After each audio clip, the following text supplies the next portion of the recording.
earlier today, MemoQ has between 100 and 200 people, and even then, even with that size of an organization, he's able to make that work.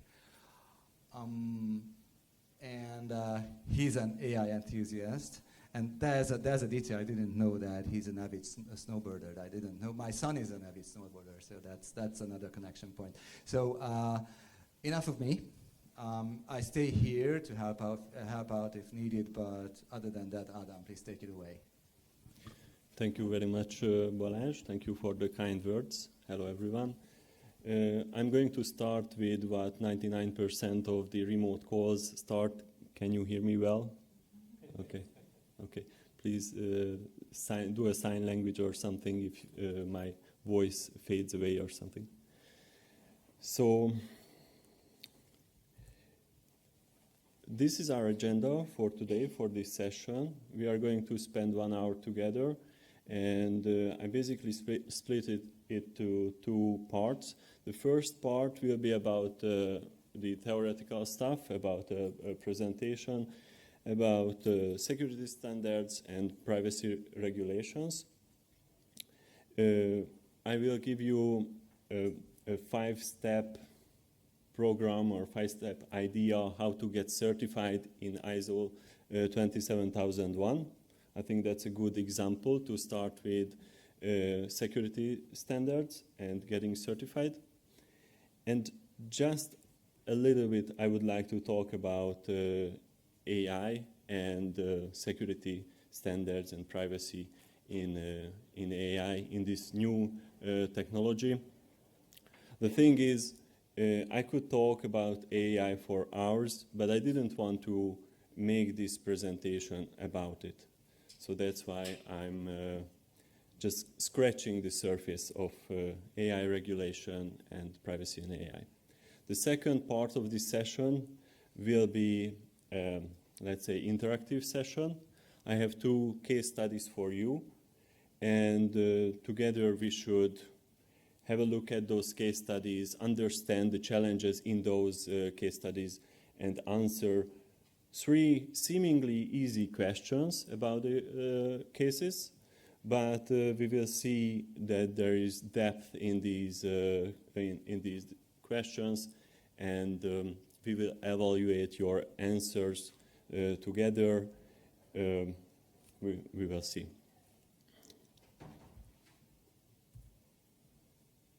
Okay, so if all of these abbreviations are familiar to you, or you know all of them, then feel free to leave. There's nothing to discuss here. But these are the abbreviations I deal with on a daily basis. I'm trying to look at the faces and trying to see if these are familiar or not. But my goal here would be to make sense of all of these. What you can see here are security standards, privacy regulations and acts, and technology standards. Let's see. These are the security standards and frameworks, ISO 27001. This is the most popular one. You probably heard about it. Your organization is probably certified to ISO 27001. 22301, again, an international standard. This is for business continuity and disaster recovery. This is very specific. Not so many organizations get certified to this, but I think it's very interesting because it's basically about keeping your business and services alive in case of a disastrous event. And there are other security standards. We could argue about the specification of some of these standards. For example, SOC 2, is it really a security standard? But let's leave that to another discussion. Security acts and regulations. This is a completely different league of compliance entities. GDPR, CCPA, the upcoming NIS2, which is a new IT security EU regulation, These are advanced stuff. I will get back to these later. And security technical frameworks. So SSDLC, Secure System Development Lifecycle, for example, or the ASVS, which stands for Application Security Verification Standard. These are, again, a level deeper in security. I mainly deal with the purple and blue items. And when it comes to my collaboration with other teams, I have a developer team, not a connection with the developer team, and we discuss the yellow items, because these are purely technical items. So this is how I would organize these standards. Security standards and frameworks, acts and regulations, and technical frameworks. I don't want to go through these items one by one, but it's interesting to see that, for example, security standards and frameworks, different locations have their different standards and frameworks. These are not regulations, these are frameworks, guidelines. For example, NIST CSF is a cyber security standard for the US entities. GOITS is a Canadian IT security standard, which is specifically used by Government of Ontario. And the thing with security standards and frameworks, the compliance to these items, I would say, is highly recommended. It gives your organization a competitive advantage. And we see in many, many cases that it's a client requirement. It's in all of our RFPs. Having or not having any of these or one of these can be a deal breaker. Not having SOC 2 can be a deal breaker. Not certified to ISO 27001, again, can be a deal breaker.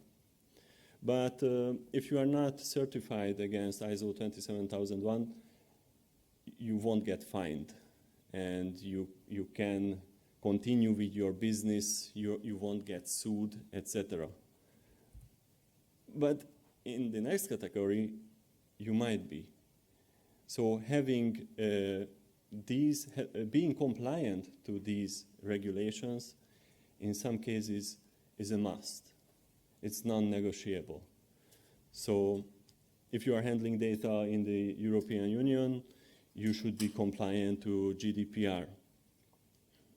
A similar situation in the US with CCPA.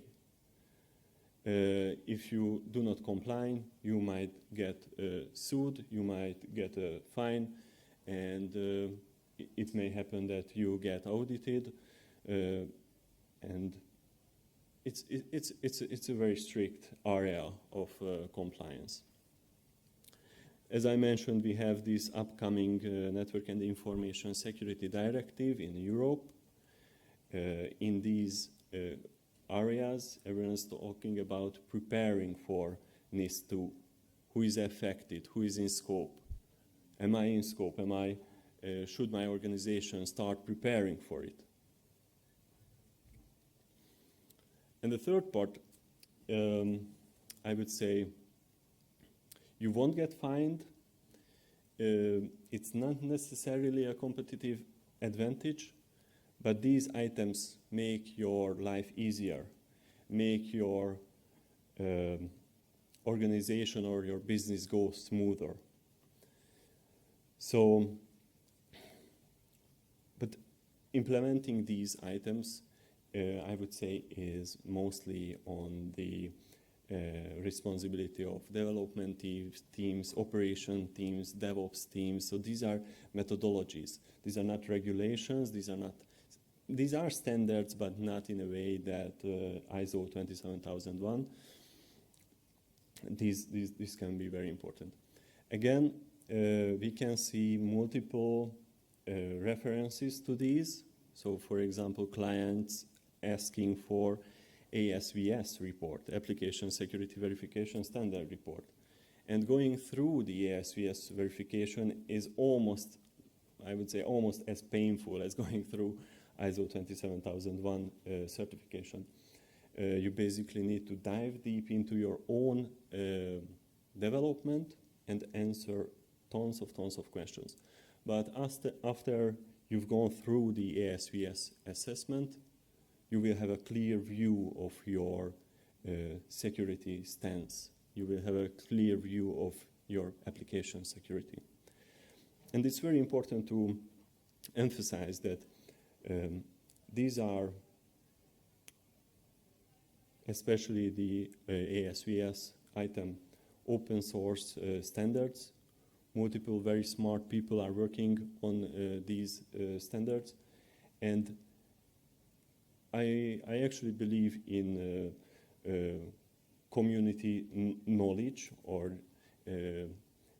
believe in the thing that if 100 people, if 100 security experts say so, then we should align to the requirements. So that's what I like in ASVS. It provides a common knowledge, a wisdom, common technical wisdom. And yeah, we have many fierce discussions when it comes to ASVS, but I really see the value in it. Okay, so just to recap, what are information security standards? These are guidelines, best practices for protecting your information from unauthorized access. So for example, ISO 27001 is an information security standard, but what is it exactly? What is it? Is it a website? Is it a document, a checklist? Is it an organization I have to turn to? To be honest, it's multiple things. It's a documentation which clearly defines the guidelines. ISO 27002 is actually the document which clearly defines in 150 pages how to align to this security standard. You can look at it as a set of questions, as a set of checklists, and in order to get certified, you need to basically go through these questions and evaluate and assess your own security position. Yeah, I have an idea, or I had a thought, but I will come back to this later. Privacy regulations, so these are the blue items. These are laws and guidelines that govern the collection, use, storage, and sharing of personal data. So regulations can vary, and as I mentioned, there are different regulations in the EU, different regulations in California, in the US, in Canada. Extremely important items, and I'm not telling a secret here, I think, but usually organizations deal with security standards and these legal regulatory standards separately.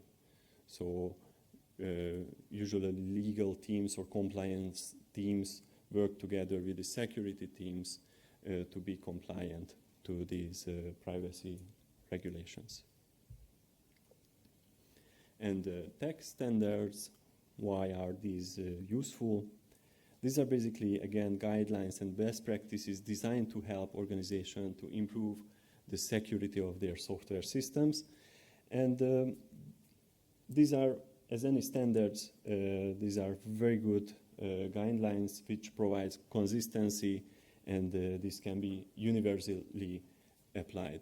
So for example, if we have a conversation with a potential client and they ask for ASVS, we know what that is, and we know what it entails, and we know what we need to go through to get the ASVS report. we are talking to each other in a standard language. And it can be very helpful, and it could save time and make the whole collaboration more efficient with the clients. Okay, so the next part of my presentation is the road to certification. I have picked, let's say, very easy or very popular certification, and that is the ISO 27001. This defines the guidelines for an information security management system. When it comes to the actual document, you could imagine a 60 pages long document and so-called Appendix A, which contains like 140 questions around security governance, setting up the security organization, security incident management, change management, business continuity, just to name a few. And as I mentioned, ISO 27002 is another, it's not another certification. We usually misunderstand this. It's a guideline how to implement ISO 27001. So it's an additional document. The very important thing about ISO 27001, again, is its global recognition.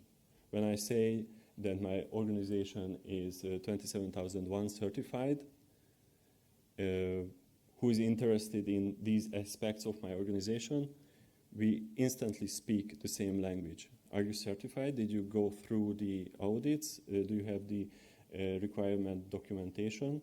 Yes, if you are certified, all of that is true. And it really makes our lives easier again. ISO 27001 implements a so-called risk focus. So a huge part of the standard is risk assessment and risk management. And it really starts, the whole process starts with identifying the IT security risks in the organization and assess the impact of these items, assess the impact to confidentiality, integrity of the data, and availability of the data. So this, again, this risk approach, this risk method, gives you a very good objective overview of the potential risks in the organization. After you have listed the risks in the organization, you need to think about what to do with those items. Some of them needs to be mitigated, but fixing a certain risk might be too expensive. Some of the items needs to be accepted. That's an option too, but those have to be accepted by the top management. So my role as a CISO is to get these risks, list these risks, try to mitigate some of the risks, and where it's not feasible to mitigate the risks, then I need to inform the CEOs and we need to come to a decision. Another interesting thing about ISO 27001 is its flexibility. To be honest, it's a good thing and a bad thing at the same time, because my personal opinion is that it gives you too much flexibility. It doesn't define how you should set up your security incident management. It doesn't define the technical details. It just says that you have to have that, you have to have a policy, you have to think about the processes, but it won't give you clear definitions, technical definitions, not at all, but not even clear definitions how to set up the process. For that, you need to dive into ISO 27002, that will give you a little bit more details, but if you really want to dive deep into the standard, and if you really want to comply 100%, I would say it's the best to hire a consultant or outsource this job at least at the beginning of the certification process. So flexibility, good thing, bad thing. Continuous improvement. Well, it's in the standard that it's continuously revised, and the goal of the organization should be to review the risk items, to review the processes, and try to improve on those. It's good that it is written in the standard, but I find the ISO standard to be not too, I would say it doesn't follow the technical advancements fast enough. It's a framework, it's not a technical specification, but it should be faster. For example, the revision of the standards it happens around every 5 or 7 years. That's too much. Comprehensive control set, yes, I partly mentioned that, and certification. So the certification of towards this standard happens with an external certification body.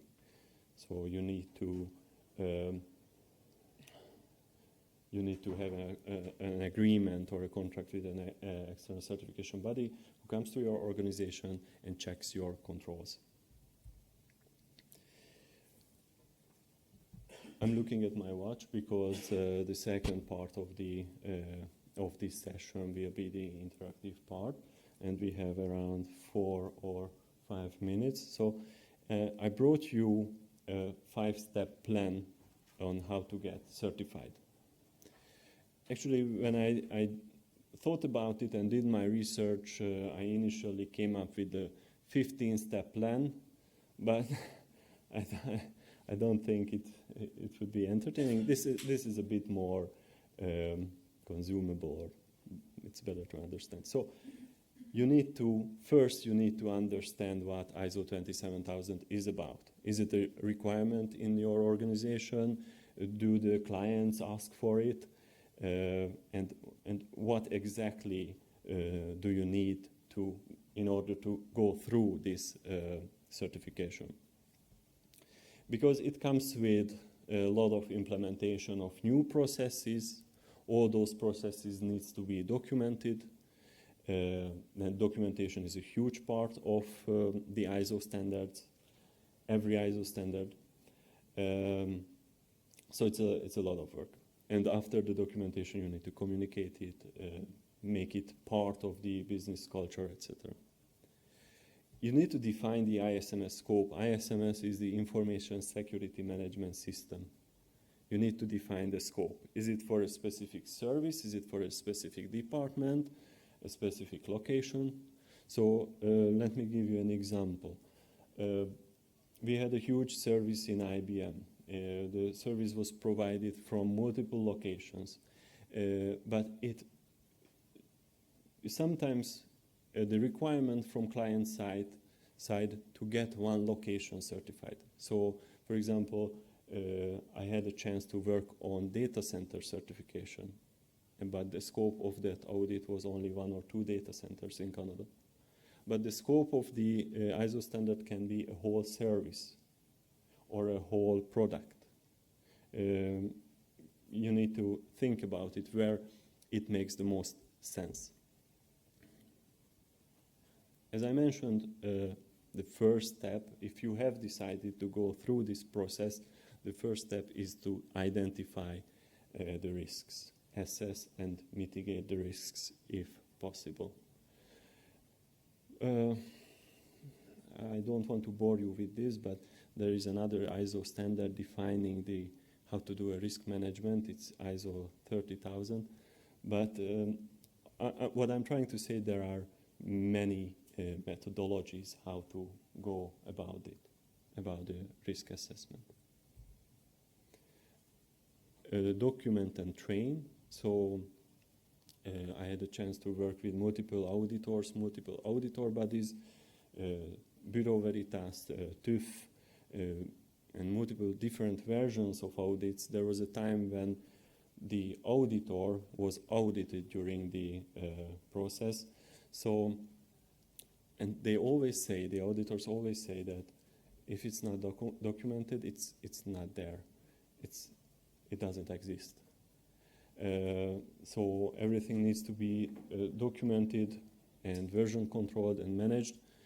And sometimes you would think, even I think that it's too much. Why? You need to focus on the operation, you need to focus on business. Why document everything? You can get a lot of knowledge and wisdom from the documentation with the looking into the past and looking at the evidences. And there are a few times when it really shows, but when it shows, it's really important that the documentation is there, the evidence is there. So you need to develop a documentation strategy. Luckily for us, and with the advancement in AI, the documentation, I believe, will be automated. So it's not a manual process. Often the backslash of the story when I ask about documentation or implementing documentation, they say, oh, again, manual work. Everyone hates manual work. But I think in the future it will be automated. It is partially automated in certain areas, but it's really, really important. Audit and review. When you think that you are done with your preparation for the ISO certification, then you should perform a self-assessment, or as they say in these areas, an internal audit. You should review your own processes, you should review if you comply to the requirements, and make sure that you are ready for the external audit. External audit is performed by the auditor body. You make sure every process is in place, that you follow the processes, etc. And the last item is certify and improve. Again, you need to contract an external auditor to get certified. They will go through your processes, and they will assess your current situation. They will say that there are non-conformities in your system and you need to change the processes, you need to change the documentation. Or they might say that there are no non-conformities, but there are opportunities for improvement or observations. And you need to act on these findings, and I think this is where the real value of this whole system shows. You need to act on the findings and improve your system. It's kind of a consultation if you think about it that way. You consult with an external party who sees hundreds of organizations and sees and knows the best practices, and you get a statement from this consultant. Yes, it looks good, it works well, it's a best practice. No, it doesn't work well, it's a non-conformity. So these are the 5 steps.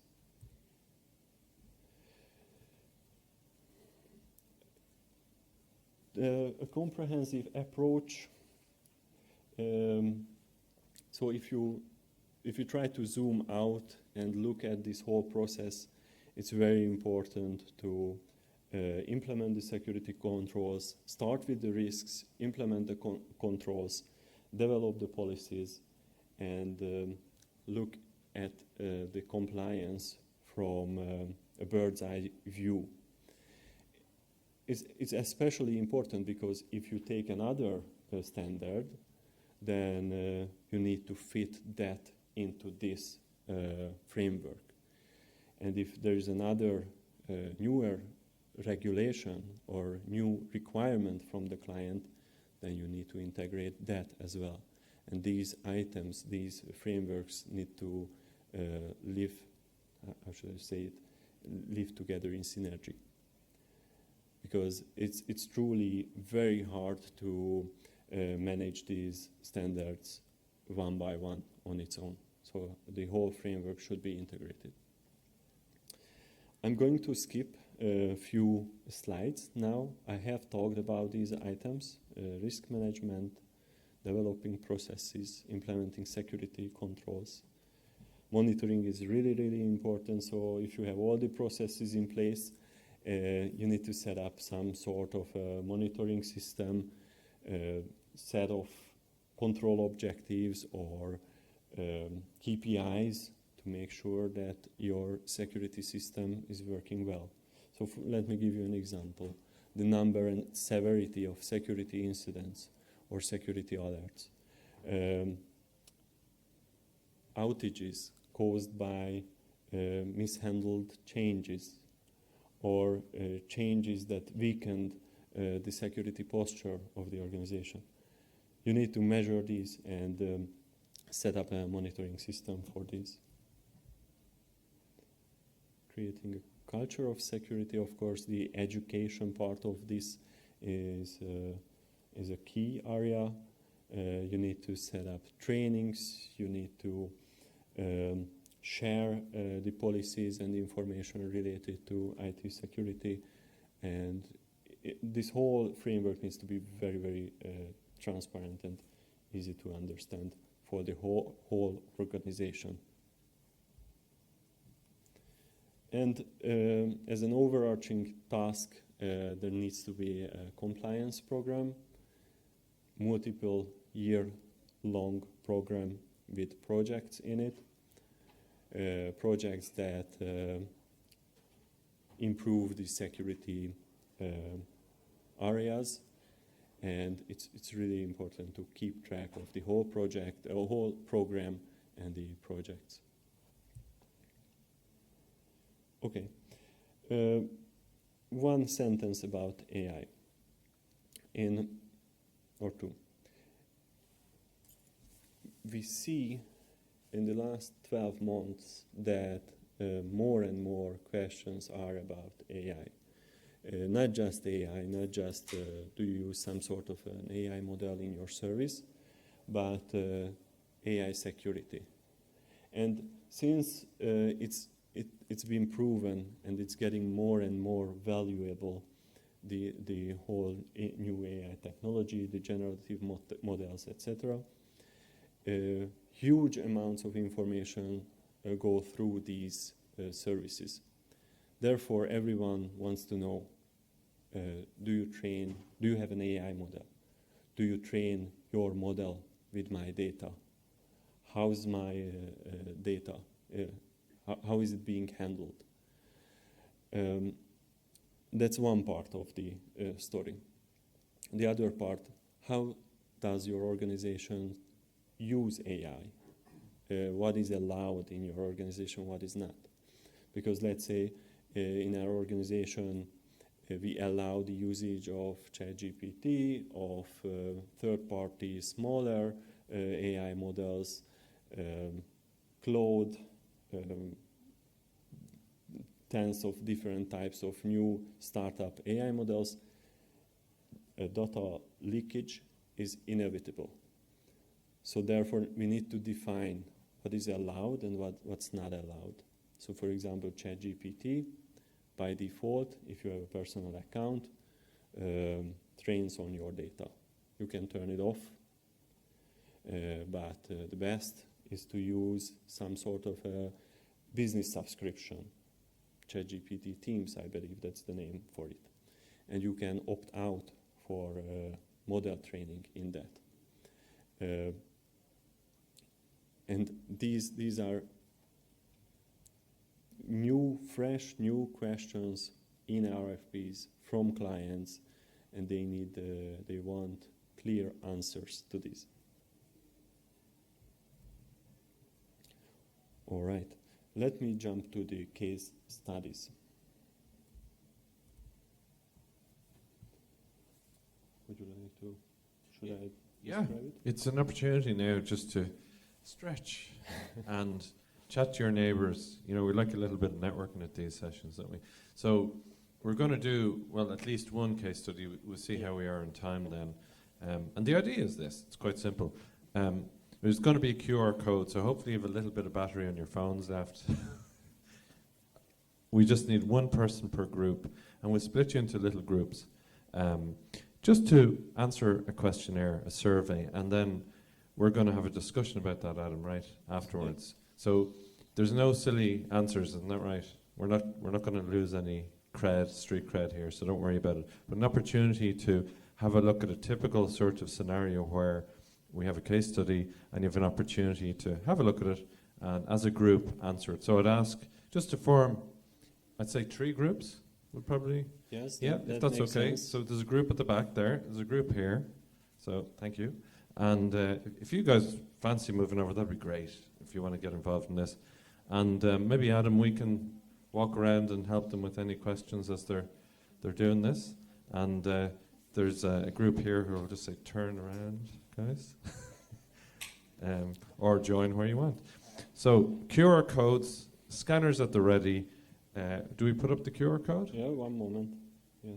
So 10 minutes to talk as a group. Maybe one person from the group can then just enter in the answers for the group. Before I show the QR code, I would like to I would like to show you the form and which you need to fill out, and maybe it will give you a bit of clarity. So these are the case studies.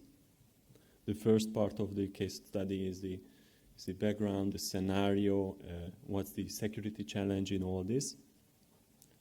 These are actual tasks that needs to be done tomorrow at my organization, so I appreciate your help.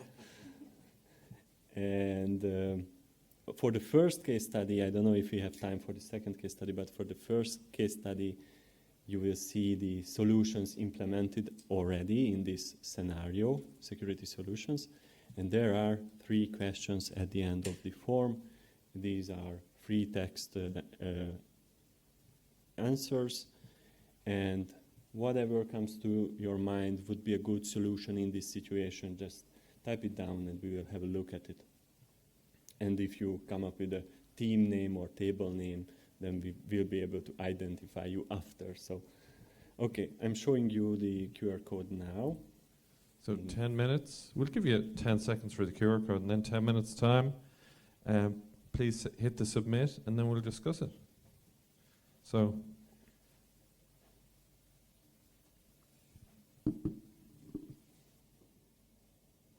It may take 3 or 5 seconds to load.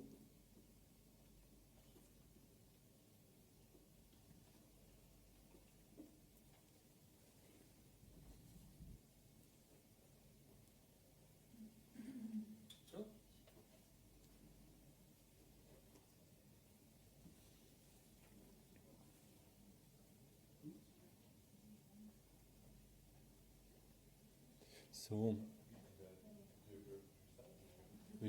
there's one group, here's another group.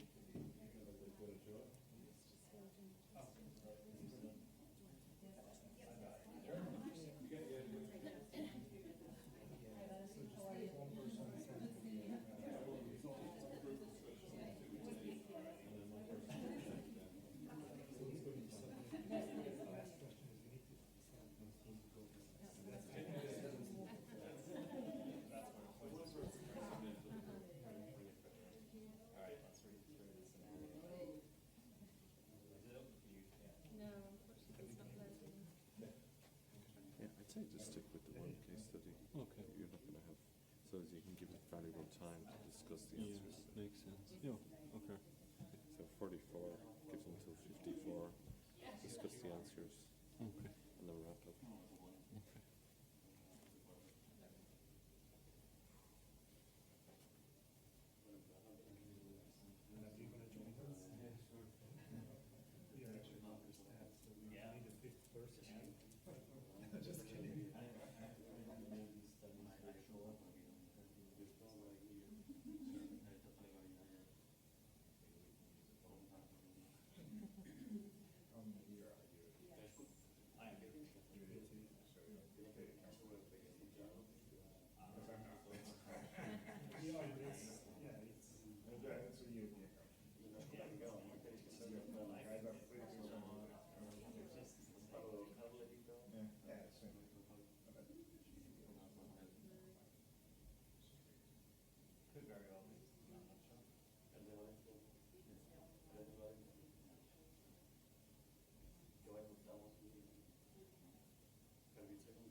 sharing this kind of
Sorry to interrupt. You have around 5 minutes.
You have around 1 minute left, so if you haven't typed your answers, please do so now.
Okay, I see one answer from the Fantastic Four. I need to. Okay, time's up. Let me.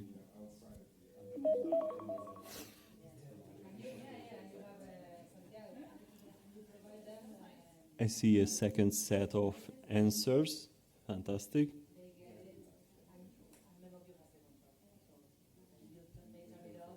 Okay.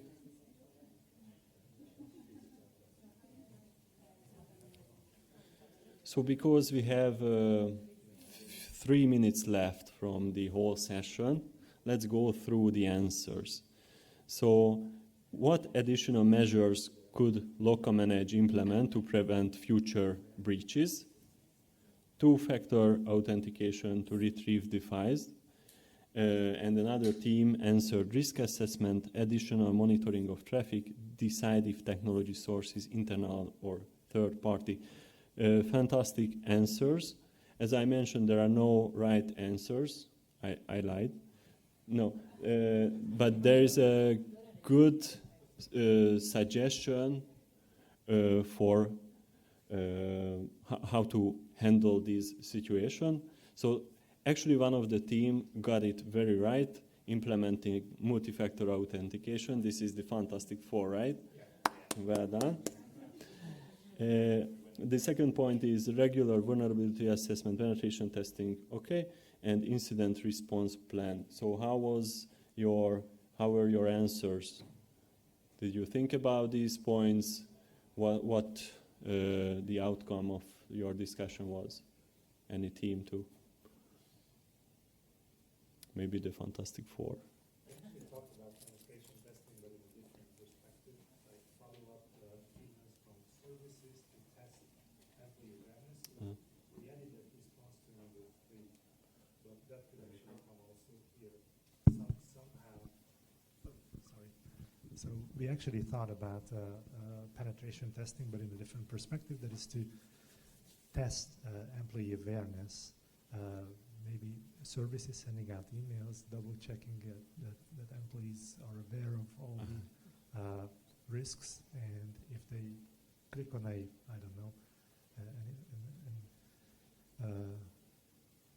fake URL, then they need to go and take some training. Yeah, good idea. Basically, security awareness and training and things like that.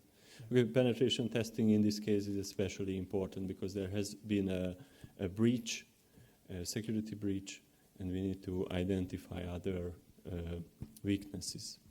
Okay, quickly the next question and answers. How to comply with GDPR. Key item here is to appoint a DPO, data protection officer. The answers, let me switch back to the answers. Check for the location of your data servers. Make sure they don't cross borders without you knowing.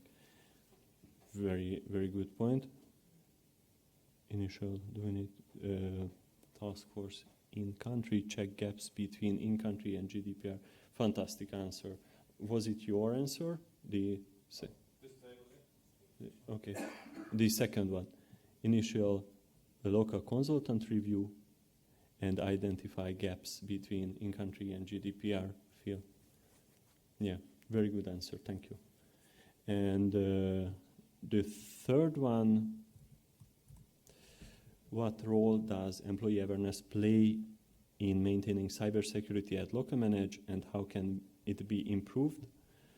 Spot check-in compliance, sending out fake phishing mails to check who clicks them, to direct training more personally. This also helps in monitoring. Phishing test, very good answer. Ongoing training checklist more often. Great answers, thank you very much. So, thank you for your cooperation or collaboration. Yeah. in Is everyone certified now? Can we? Absolutely. The bands Or certifiable? I'm not sure which is. certified to get a box of chocolates. So, but great. amazing answers. Thank you so much, and thank you for listening to my presentation. If you would like to reach out and have, actually this is the second case study, so if you would like to do a little homework, this is the way to go. And if you would like to reach out and have questions and discuss these topics with me, reach out to me.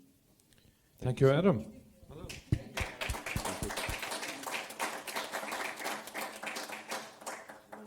Great. There's no coffee yet, but we're free to go.